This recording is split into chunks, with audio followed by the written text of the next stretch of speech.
नमस्कार, मी हेमंत देसाई ऑफिशियल या माझ्या यूट्यूब चॅनलमध्ये आपलं मनापासून स्वागत करतो। मित्रांनो, विधानसभा निवडणुकांची पूर्वतयारी प्रत्येक पक्ष जोरात वेगाने करतोय। भारतीय जनता पक्षाची त्यांच्या कोर कमिटीची एक बैठक, महत्त्वपूर्ण बैठक सध्या सुरू आहे आणि त्यामध्ये सुद्धा विधानसभा निवडणुकांची भाजपची व्यूहरचना काय असेल हे ठरत आहे। शरद पवार हे सातत्याने दौरे करत आहेत। एकनाथ शिंदे हे आपल्या पद्धतीने पूर्वतयारी करत आहेत, जागांची मागणी करत आहेत। म्हणजे महायुतीकडे, भाजपकडे त्यांना 100 पेक्षा जास्त जागा हव्या आहेत। अजितदादा गट बजेट अजितदादांनी मांडलं आहे म्हणून त्यांचं त्या पद्धतीने मार्केटिंग सुरू आहे। आता बघा, विशाळगडचा मुद्दा असेल किंवा वाघनखांचा मुद्दा असेल, त्याचा राजकीय फायदा कसा घ्यायचा, धार्मिक ध्रुवीकरण कसं करायचं हे महायुती पद्धतशीरपणे त्यांनी ठरवले आणि त्या पद्धतीने ते पावलं टाकत आहेत। महाराष्ट्रातलं राजकारण विधानसभा निवडणुकीच्या आधी धार्मिक ध्रुवीकरणाच्या आधारे, विद्वेषाच्या आधारे भरकटवायचं आणि मतं खेचायची हे महायुतीचे प्रयत्न चाललेले आहेत आणि महाविकास आघाडी मतं आपल्या पद्धतीने पावलं टाकते आहे। काँग्रेसने सुद्धा तयारी सुरू केली आहे।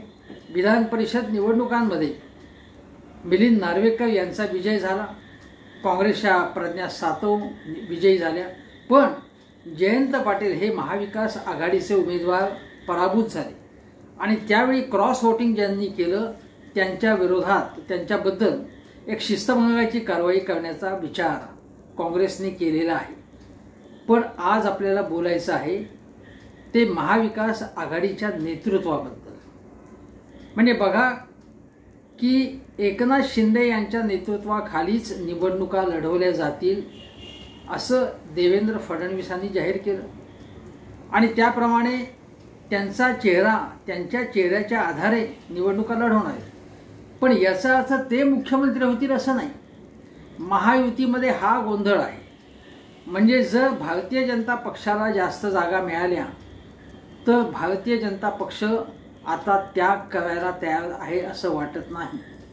कारण अजितदादा गटाबद्दल विशेषतः आणि शिंदे गटाबद्दल भाजपमध्ये विलक्षण नाराजी आहे। ती लोकसभा निवडणुकांच्या वेळी सुद्धा प्रकट झाली आहे।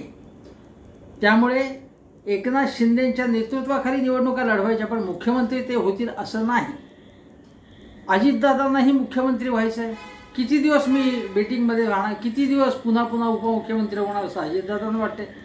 आणि मराठा आरक्षण तीव्र झाल्यामुळे देवेंद्र फडणवीस मुख्यमंत्री होतील भाजपचे याची शक्यता नाही। विनोद तावडे यांचं नाव चाललेलं आहे, कारण ते मराठा आहेत आणि त्यांनी बिहारमध्ये आणि अन्य ठिकाणी भाजपच्या राष्ट्रीय नेतृत्वाच्या खाली, म्हणजे राष्ट्रीय नेते म्हणून, सरचिटणीस म्हणून काम केलेलं आहे यशस्वीपणे, म्हणून त्यांचं नाव चाललेलं आहे।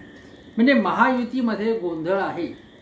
पण महाविकास आघाडीमध्ये मुख्यमंत्री पदासाठी चेहरा आहे आमचा आणि महाविकास आघाडीचा चेहरा कोण आहे हे लोकांना माहिती आहे असं वक्तव्य आज राज्यसभेचे खासदार आणि शिवसेनेचे एक प्रमुख नेते संजय राऊत यांनी केलं। त्यांनी अप्रत्यक्षपणे सांगितलं की महाविकास आघाडीचा मुख्यमंत्री पदाचा चेहरा हा उद्धव ठाकरेच आहेत असं आम्ही मानतो।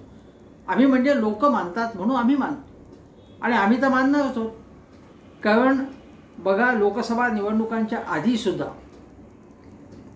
संजय राऊतांनी असं वक्तव्य केलं होतं की उद्या जर पंतप्रधान पदाची शर्यत लागली तर त्यामध्ये आम्ही उद्धव ठाकरेंचं नाव घेणार, काय चूक काय ते असंही म्हणाले होते त्यावेळी की काँग्रेसतर्फे राहुल गांधी, समाजवादी पार्टीचे अखिलेश यादव, ममता बॅनर्जी, अनेक नेते रिंगणात आहेत आणि तो पक्ष म्हणणार की आमचा नेता पंतप्रधान पदाच्या शर्यतीत आहे, तर मी का नाही म्हणणार? किंवा आम्ही शिवसेना, जी खरी शिवसेना ही उद्धव ठाकरेंचीच आहे, ते उद्धव ठाकरे पंतप्रधान पदाच्या शर्यतीत नाही तसं आम्ही का म्हणू, आम्ही आहेच तसं म्हणणार। आणि त्यांनी स्पष्टपणे तसं वक्तव्य केलं होतं। पण सुमारे 1 महिन्यापूर्वी संजय राऊत यांनी आणखीन एक महत्त्वाचं वक्तव्य केलं होतं। ते असं होतं की महाविकास आघाडीने CM पदाचा म्हणजे मुख्यमंत्री पदाचा आमचा उमेदवार कोण आहे हे प्रोजेक्ट करावं, म्हणजे उद्धव ठाकरेंना प्रोजेक्ट करावं असंच त्यांनी सूचित केलं होतं आणि तसं झालं नाही तर फटका बसेल असं स्पष्टपणे त्यांनी इशारा दिला होता. पण शरद पवार असं म्हणाले की नेतृत्वाच्या बाबत आमच्यात कुठलाही वाद नाही, काही प्रश्नच नाही, ते त्याचा वादाचा प्रश्नच नाही असं शरद पवार म्हणाले. पण त्यांनी सांगितलं नाही की कोण आहे आमचा उमेदवार म्हणून. अजून काही घाई करण्याचं कारण नाही असं त्यांचं मत असावं आणि त्याच्यावरून जर काही वाद झाला तर महायुती म्हणजे विशेषतः आणि त्यामध्ये भाजप आणि देवेंद्र फडणवीस त्याचा फायदा उठवतील हे शरद पवारांना माहिती आहे. आणि सुप्रिया सुळे आता काही शर्यतीत नाहीत, कारण त्या लोकसभेमध्ये निवडून आलेले आहेत, ते लोकसभेमध्ये राष्ट्रीय स्तरावरती काम करण्यामध्ये संसदेमध्ये ते खुश आहेत. त्यामुळे राष्ट्रवादी शरद पवार गटाचा उमेदवार आत्ता काही शर्यतीत नाही. जयंत पाटलांचं नाव जेव्हा राष्ट्रवादी एकसंध होती तेव्हा राष्ट्रवादीमध्येही शर्यत होती, म्हणजे अजितदादा, जयंत पाटील, बाकीचे जण यांच्यामध्ये जी स्पर्धा होती त्यानुसार आणि जयंत पाटलांच्या समर्थकांनी भावी मुख्यमंत्री म्हणून बॅनर्स लावली होती. प्रत्येक नेत्याचे अनुयायी तशा पद्धतीने बॅनर्स लावत असतात, त्यामुळे तो काही वाद असू शकत नाही. माझ्या मते याबाबत कुठलाही वाद न घालता उद्धव ठाकरे यांना जर मुख्यमंत्री पदाचा उमेदवार म्हणून महाविकास आघाडीने एकमताने जर प्रोजेक्ट केलं तर त्याचा महाविकास आघाडीला फायदा होईल. मी हे तटस्थपणे म्हणतोय, उद्धव ठाकरे यांची केवळ बाजू घेण्यासाठी म्हणत नाही मी. बघा तुम्ही आज काँग्रेसकडे बघा, बाळासाहेब थोरात आहेत, सिनियर नेते, अतिशय सभ्य सुसंस्कृत नेते आहेत. पृथ्वीराज चव्हाण हे तर अनुभवी आणि अत्यंत अभ्यासू नेते आहेत. परंतु लोकप्रिय चेहरा म्हणून आपण जर बघितलं तर तसा लोकप्रिय चेहरा त्यांचा नाही आहे. नाना पटोले आणि वडेट्टीवार हे तर अजिबातच नाही आहेत, कारण ते वादग्रस्त वक्तव्य करण्याबद्दलच हे दोन नेते अधिक प्रसिद्ध आहेत. त्यामुळे काँग्रेसकडे एक मर्यादा आहे नेतृत्वाची आत्ता या घडीला. आणि आज शरद पवार गटाकडे पाहिलं तर मी त्यांचाही उल्लेख केला की जयंतराव पाटील हे तर अत्यंत सक्षम आहेत, मुख्यमंत्रीपद त्यांना आज न उद्या मिळालंच पाहिजे आणि केव्हा ते मिळेलच त्यांना याबद्दल मला विश्वास आहे. पण यावेळी विधानसभा निवडणुका वेगळ्या प्रकारची आहे, वेगळ्या प्रकारचं आव्हान आहे. कारण शरद पवार यांची राष्ट्रवादी काँग्रेस जी असली काँग्रेस आहे राष्ट्रवादी आणि उद्धव ठाकरे यांची असली शिवसेना ही तोडण्याचं काम, फोडण्याचं काम महाशक्तीने म्हणजे भाजपने केले. आणि खोके गट म्हणून ज्याला संबोधलं जातं, मिंधे गट म्हणून ज्याला संबोधलं जातं, त्या एकनाथ शिंदेंना त्यांनी मुख्यमंत्री केलं. त्यानंतर त्यामुळे समाधान न झाल्यामुळे अजितदादा गटाला त्यांनी आपल्याकडे सामावून घेतलं आणि त्याला ईडीची आणि या यंत्रणांची भीती दाखवली. हे सगळं आपल्याला माहिती आहे, यात काही नवं नाही. परंतु अशी अभूतपूर्व आता एक वेळ आहे की आज केंद्रामध्ये तिसऱ्यांदा मोदी पंतप्रधान झाले, त्यांच्याकडे सगळ्या यंत्रणा आहेत. आणि मोदीजी वारंवार महाराष्ट्रात लोकसभेच्या वेळी आले आणि आत्ताही काही प्रोजेक्टचं उद्घाटन करण्यासाठी ते आले.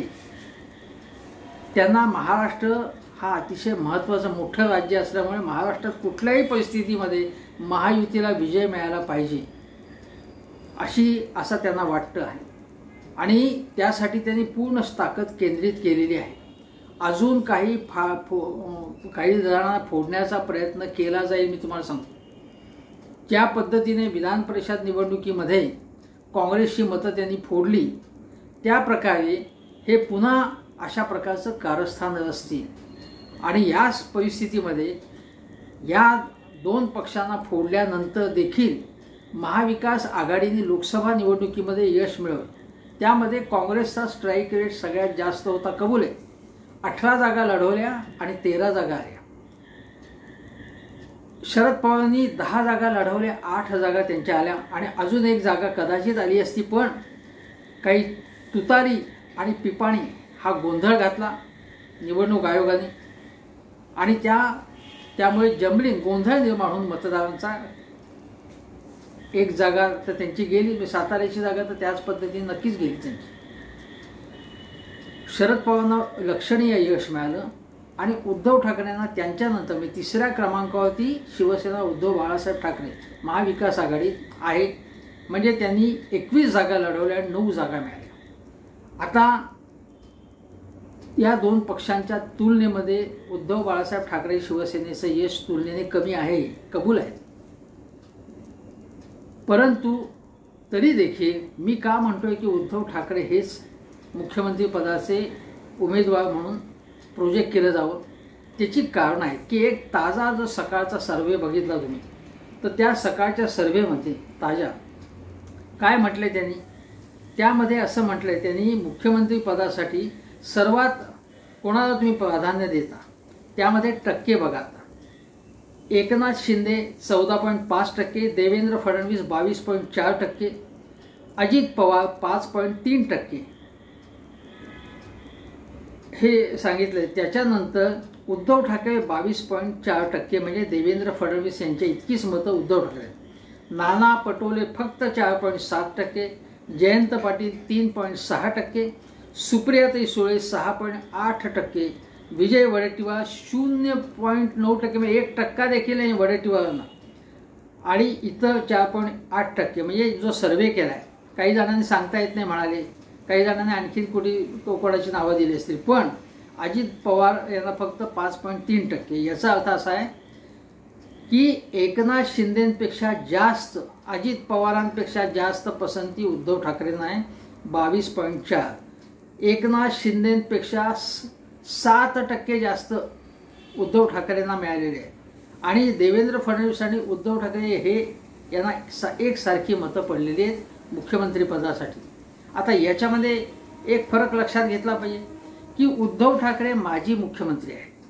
उद्धव ठाकरे हे कुठल्याही आघाडीत अशा नाही आहेत की ज्याचं केंद्रामध्ये सत्ता आहे. महाराष्ट्रात उद्धव ठाकरेंची आज सत्ता नाही आहे.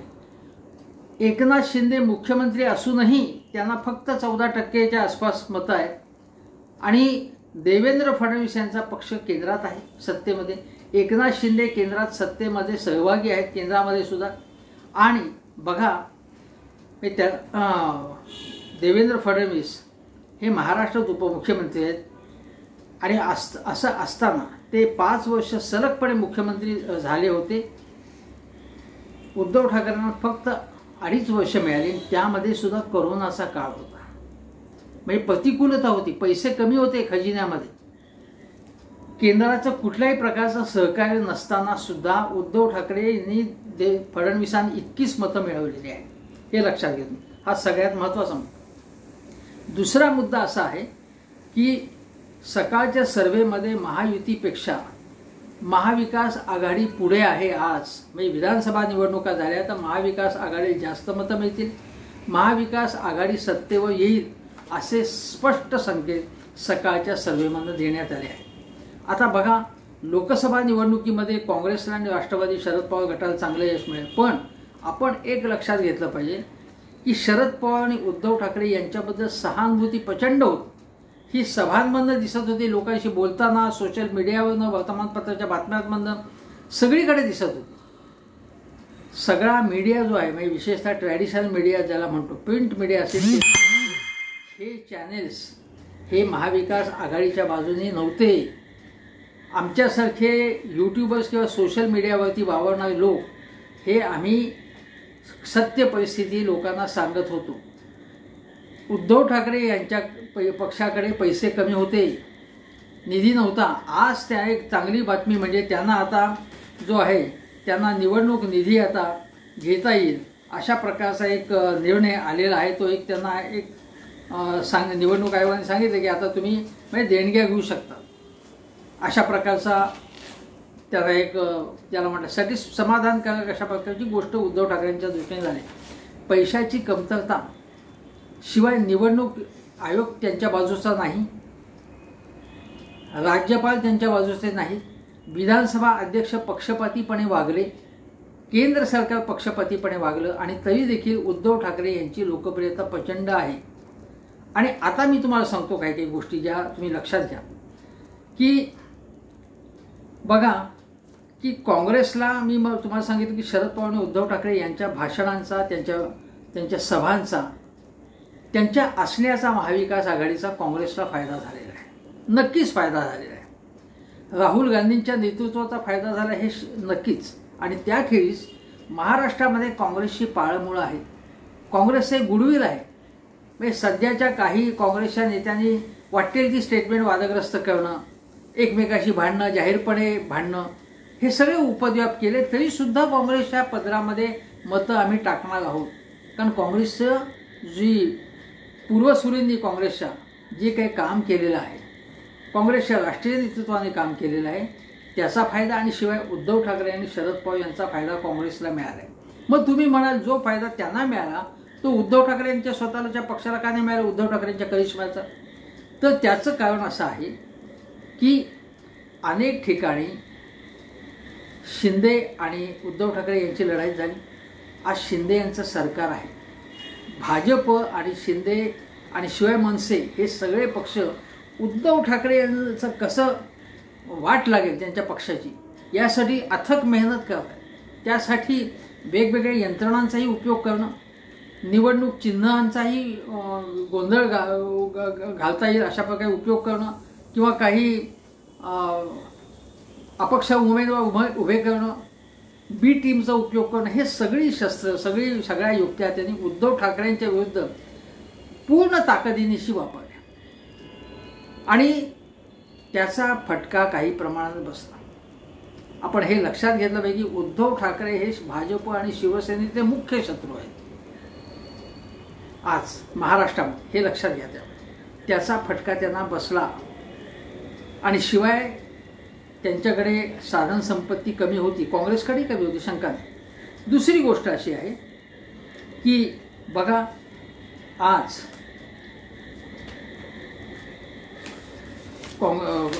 काँग्रेसपेक्षा बघितलं आपण तर उद्धव ठाकरे काँग्रेसच्या कुठल्याही नेत्यांपेक्षा उद्धव ठाकरे यांचा करिश्मा जास्त आहे. काँग्रेसचे नेतेसुद्धा खाजगीत हे कबूल करतात, हे लक्षात घ्या. आणि त्यामुळे लोकसभा निवडणुकीच्या वेळीसुद्धा काँग्रेसच्या इथल्या नेत्यांना, प्रदेशातल्या नेत्यांना थोडीशी नमती भूमिका घ्या उद्धव ठाकरेंपुढे, कारण त्यांचा आपल्याला फायदा होणार आहे, त्यांचं सहकार्य आपल्याला हवं आहे, आपला तो मित्रपक्ष आहे, अशी भूमिका काँग्रेसच्या शीर्षस्थ नेतृत्वाने घेतली. प्रदेशातले नेते जरी भांडकुदळ असले, भांडत असले किंवा कधी कधी विरोधी वक्तव्य करत असले तरी नमती भूमिका घ्यायला त्यांनी सांगितली. आता दुसरी गोष्ट आहे की बघा उद्धव ठाकरे यांचं नेतृत्व आणि बाळासाहेब ठाकरे यांचं नेतृत्व, आपण याचं जर तुलना केली तर बाळासाहेबांचं नेतृत्व उत्तुंगच होतं. बाळासाहेबांनी सगळी शिवसेना घडवली, पण बाळासाहेबांच्या निधनानंतर शिवसेना संपेल असं वाटत होतं अनेकांना, तशी संपली नाही. उद्धव ठाकरे यांनी केलेल्या प्रयत्नांमुळेच एकनाथ शिंदे ज्यावेळी शिवसेनेमध्ये होते त्यांनाही त्याचा फायदा झाला, कारण एकनाथ शिंदे तेव्हा होते, त्यांची जी सगळी टोळी होती गद्दार गँग ती तेव्हा शिवसेनेत होती. उद्धव ठाकरे यांनी 2014मध्ये 2019मध्ये हे यश मिळवून दिलं शिवसेनेला, स्वतंत्रपणे निवडणुका लढवून सुद्धा यश मिळवून दिलं आणि भाजपवर संयुक्तपणे असताना सुद्धा, युतीमध्ये असताना सुद्धा यश मिळवून दिलं. मी पक्षाला यश मिळवून देतो हे त्यांनी महानगरपालिकेतल्या लढाईमध्ये सुद्धा दाखवून दिलं उद्धव ठाकरे यांनी, हे आपण लक्षात घेतलं पाहिजे. त्यांचं हे यश नाकारता येणार नाही. आता त्याच्या पलीकडे उद्धव ठाकरे यांनी आज काय केलंय उद्धव ठाकरेंनी की माझं हिंदुत्व हे भारतीय जनता पक्षापेक्षा वेगळं आहे, हे सातत्याने ते सांगतात. बाळासाहेबांच्या वेळी एकच युतीमध्ये होते दोन्ही पक्ष, त्यामुळे तो मुद्दाच आला नाही. बाळासाहेबांना भाजपशी अशा प्रकारे भांडावं लागलं नाही की भाजपची व केंद्रात सत्ता आहे, तपास यंत्रणा मागे लागलेले आहेत आणि भाजपने थेट शत्रुत्वाची भूमिका घेतलेली आहे. उद्धव ठाकरे यांना हे चॅलेंज स्वीकारावं लागलं आणि ते त्यांनी चॅलेंज स्वीकारलेलं आहे. अशा वेळी माझं हिंदुत्व शेंडी जाणवायचं नाही आहे. माझं हिंदुत्व हे तरुणांना नोकऱ्या देणार आहे, तरुणांचे आजचे प्रश्न गरिबी दूर करणार आहे माझं हिंदुत्व. ते हिंदू मुसलमान असं राजकारण करणारं नाही आहे, ते दलितांना जवळ करणार आहे, ओबीसींना सुद्धा जवळ केलेलंच आहे पहिल्यापासूनच. कोण जाती धर्माच्या भांडणामध्ये आम्हाला रस नाही हे सातत्याने उद्धव ठाकरे दाखवून देतात. दुसरी गोष्ट ते असं म्हणतायत की गुजरात आणि अन्य राज्य ही महाराष्ट्रापेक्षा भाजपला जास्त प्यारी आहेत, त्यामुळे इथले उद्योगधंदे पळवले जातात आणि हे महाराष्ट्राचा स्वाभिमान जो आहे तो डिवसला जातो आहे. महाराष्ट्राला दुय्यम वागणूक दिली जाते जाणीवपूर्वक. आणि संयुक्त महाराष्ट्राच्या पूर्वी जी स्थिती होती की या इकडचे भांडवलदार आहेत मुंबईतले, विशेषतः मुंबईतले, आणि मुंबईतले भांडवलदार काही सगळे गुजराती नाहीत, मारवाडी सगळे नाहीत, पण ते मराठी माणसाचा द्वेष करतात, त्याला तुच्छ लेखतात. आणि म्हणून आणि याला केंद्राचा आशीर्वाद आहे अशा प्रकारचं संपूर्ण मांडणी ही उद्धव ठाकरे सातत्याने करतात. त्यांच्या मांडणीमध्ये त्यांची केवळ सहानुभूती किंवा त्यांच्याबद्दल म्हणजे बाळासाहेबांनंतर बाबा उद्धव ठाकरेंच्या बरोबर कोणी नाही म्हणून सहानुभूती, मग त्यांना टार्गेट केलं जाते म्हणून सहानुभूती, असं नाही आहे. माझ्या मते उद्धव ठाकरेंचं नेतृत्व त्या पलीकडे विकसित झालं आहे. मी म्हटलो त्याप्रमाणे हे दोन मुद्दे, जे हिंदुत्व आमचं वेगळं आहे आणि मराठी माणसाचा स्वाभिमान दिवसला जातो आहे आता, हे ते ठळकपणे मांडतात. आणि तिसरी गोष्ट म्हणजे माझं असं म्हणणं आहे की उद्धव ठाकरेंच्या डेअरिंगबद्दल लोकांना कौतुक आहे. सगळेजण नांग्या टाकतायत, लोटांगण घालतायत, लाचारी पत्करतायत आणि हा माणूस तेवढा हा कुठल्या बळावरती या महाशक्ती पुढे उभा आहे. मग इतकी महाशक्ती, इतकी मोठी, जगातला सगळ्यात मोठा पक्ष, सगळ्यात जास्त ज्यांच्याकडे पैसे आहेत, सगळ्यात जास्त आमदार आहेत, खासदार आहेत, नगरसेवक आहेत, सगळ्या यंत्रणा त्यांच्याबरोबर आहेत, सगळेजण लोटांगण घालतात, नतमस्तक होत आहे, पण हा माणूस मात्र अक्षरशः म्हणजे त्यांच्या विरुद्ध म्हणजे दिल्ली दरबारात जाऊन सुद्धा त्यांना वाजवणारा हा माणूस कोण आहे. हे त्यांचं जे डेअरिंग आहे हे लोकांना त्याचं कौतुक आहे असं माझं स्पष्ट वाटतं. त्यांच्या वागण्या बोलण्यात जो आत्मविश्वास दिसतो आज, ते अत्यंत कडकपणे बोलत आहेत. म्हणजे हे 2019 म्हणजे माझ्या मते की एकनाथ शिंदे आणि देवेंद्र फडणवीसांचे आभार मानायला पाहिजे उद्धव ठाकरेंच्या शिवसैनिकांनी, की त्यांच्यानंतर एक नव्या उद्धव ठाकरेंचा जन्म झाला. म्हणजे ज्याप्रमाणे अमिताभ बच्चनचे पहिले 6-7 सिनेमे फ्लॉप गेले आणि मग जंजीरमुळे वेगळाच अमिताभ बच्चन पुढे आला आणि लोकांना प्रचंड लोकप्रिय झाला, त्याप्रमाणे अगोदरचे 2019 अगोदरचे उद्धव ठाकरे ते मनमिळावू, निगर्वी, साधा माणूस, सज्जन माणूस, सुसंस्कृत, कुठल्याही मध्यमवर्गीय माणसाप्रमाणे आपल्यासारखाच दिसणारा माणूस, आपल्यासारखाच वागणारा माणूस, आणि खाजगी ते तशीच आहे. पण राजकारण करताना मात्र ते ज्या प्रकारे एकदम त्यांचा एक नवा अवतार पेश झाला तो लोकांना आवडला असं माझं स्पष्ट मत आहे.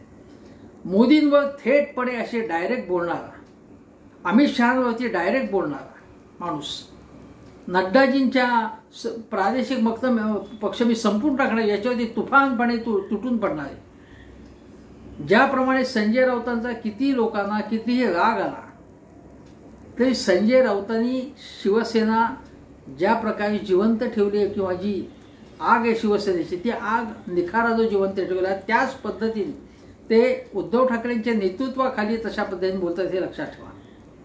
उद्धव ठाकरे यांनी 2019 तुम्ही आठवा की उद्धव ठाकरेंनी भाजपला अक्षरशः झिडकावून दिलं.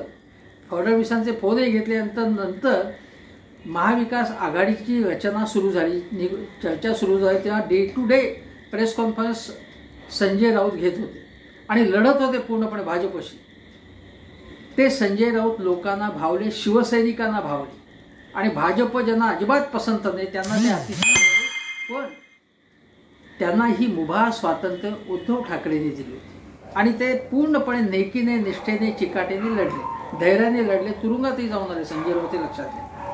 पण हा जो त्यांचा जो लढाऊ बाणा आहे तो लोकांना आवडला. बघा आणखीन एक गोष्ट त्यांनी अशी केली की ते शिवसेना अगोदर ज्याला आपण म्हणतो रस्त्यावरची लढाई लढणारे, हाणामाऱ्या करणारे, लोकांना ऐकून न घेणारे, स्ट्रीट फायटर्स म्हणावं तसा पक्ष होता.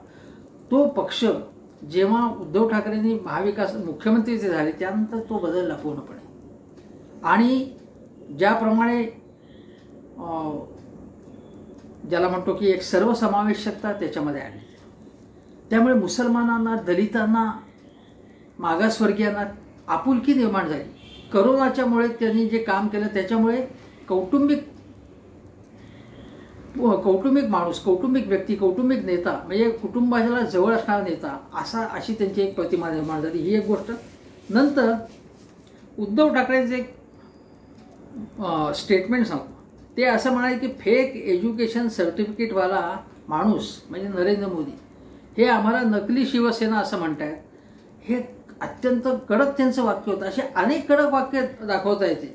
आणि दुसरी गोष्ट अशी, माझ्या मते बाळासाहेब ठाकरे यांचा वारसा त्यांच्याकडे आहेच, पण त्यांच्या छायेमधून बाहेर पडून बाळासाहेबांचा मुलगा म्हणून नाही, मुलगा आहेतच ते सगळ्या जगाला माहिती आहे, पण बाळासाहेबांच्या छायेतून बाहेर पडून त्यांनी एक स्वतःचं नेतृत्व द्यायला. ज्या प्रकारे प्रबोधनकार ठाकरे हे महान सामाजिक नेते होते, सुधारक होते, पण त्यांच्या छायेतून बाहेर येऊन त्यांचा उपदेश, त्यांचं मार्गदर्शन होऊन, पण त्यांच्या छायेतून बाहेर येऊन बाळासाहेब ठाकरेंनी ओरिजिनल जी काही शिवसेना जी आहे ते ज्या काही कन्सेप्ट्स आहेत त्यांच्या, मराठी माणूस, मग लोकाधिकार समिती, शिवसेना जातीपाती मानत नाहीत. अगदी कुठल्याही माणसाला, म्हणजे जो अगदी गरीब आहे माणूस, त्याला कोणी विचारते अशा माणसाला महत्त्वाची पदं देणं, हे सगळं बाळासाहेबांच्या स्वतःच्या कल्पनेतनं निघालेले आहे. पण त्यांनी स्वतःचं नेतृत्व या प्रकारे एस्टॅब्लिश केलं. अक्षरशः तेल्या तांबोळ्याचे नेते बनले ते. त्याचप्रमाणे बाळासाहेबांच्या छायेतून बाहेर पडून उद्धव ठाकरेंनी स्वतःचा एक करिश्मा तयार केला. ममता बॅनर्जींनी त्यांचं कशा प्रकारे कौतुक केलं बघा. राहुल गांधी सुद्धा त्यांच्याबद्दल आदर बाळगून आहे. अखिलेश यादव, तेजस्वी यादव यांनाही त्यांच्याबद्दल आपुलकी वाटते. आणि म्हणून माझ्या मते प्रत्येक नेत्यांनी, म्हणजे जरी वारसा असला, वारसदार तो कोणाचाही असला, तरी तो त्याच्या छायेतनं बाहेर पडायला पाहिजे. आता आदित्य ठाकरेंनी सुद्धा स्वतःची एक वेगळी शैली विकसित केली आणि त्या पद्धतीने वेगळीच शैली विकसित केली पाहिजे. मग त्यांना म्हणतील की उद्धव ठाकरे असं म्हणतोय, तुम्ही असं म्हणत. मी नव्या पिढीचा आहे, मी नवे विचार मांडणार, असंच व्हायला पाहिजे. आणि म्हणून बाळासाहेब असं म्हणत होते, उद्धव ठाकरे असं करता, असं म्हणण्याचंच कारण नाही. बाळासाहेबांचा काळ वेगळा होता, त्यांची आव्हानं वेगळी होती. उद्धव ठाकरेंसमोरची आव्हानं वेगळी आहेत आणि नव्या आव्हानांना नव्या पद्धतीनेच ते सामोरे जाणार. आणि म्हणून असं माझं म्हणणं आहे की उद्धव ठाकरे हे या पद्धतीने जर आपण बघितलं तर जे सर्वेमधनं असं आले की उद्धव ठाकरे सगळ्यात जास्त लोकप्रिय आहेत. कोणालाही विचारा तुम्ही, सोशल मीडियावर विचारा तुम्ही, सर्वसामान्य रस्त्यावरच्या माणसाला विचारा, स्त्रियांना विचारा, स्त्रियांमध्ये ते लोकप्रिय आहेत. स्त्रियांमध्ये सुद्धा, अन्य पुरुषांमध्ये पण स्त्रियांमध्ये सुद्धा आपुलकी विशेषतः त्यांच्याबद्दल आहे. मराठी माणसाला त्यांच्याबद्दल आपुलकी आहे. मुस्लिम समाजाला त्यांच्याबद्दल आस्था आहे आणि त्यांना जास्त मतं लोकसभेमध्ये मिळाली. हे काय वाईट गोष्ट आहे? हे मुसलमान हे भारतीय नागरिक आहेत, ते काही पाकिस्तानमधले नाही आहेत नागरिक. त्यामुळे भाजपच्या समोर टक्कर द्यायला, आणि मी तुम्हाला सांगतो की भाजपला अंगावर ज्या पद्धतीने घेतात उद्धव ठाकरे, त्या पद्धतीने कोणीही घेत नाही महाविकास आघाडीत. आणि हे त्यांचं विशेष ॲसेट आहे. ज्या आक्रमक पद्धतीने ते एकेका नेत्याला नाव घेऊन ठोकून काढतात अक्षरशः, आणि याची गरज आहे. आणि म्हणून त्याचा फायदा हा महाविकास आघाडीतील अन्य नेत्यांनाही मिळणार आहे. जर या प्रकारे उद्धव ठाकरेंच्याऐवजी आमचंच नेतृत्व महाविकास आघाडीत मानायला पाहिजे असा आग्रह जर सुरू झाला तर महाविकास आघाडीच्या दृष्टीने ती वाईट गोष्ट होईल. म्हणून मी असं म्हणतोय की उद्धव ठाकरे यांचं नाव आज ना उद्या प्रोजेक्ट करणं याचा फायदा होईल.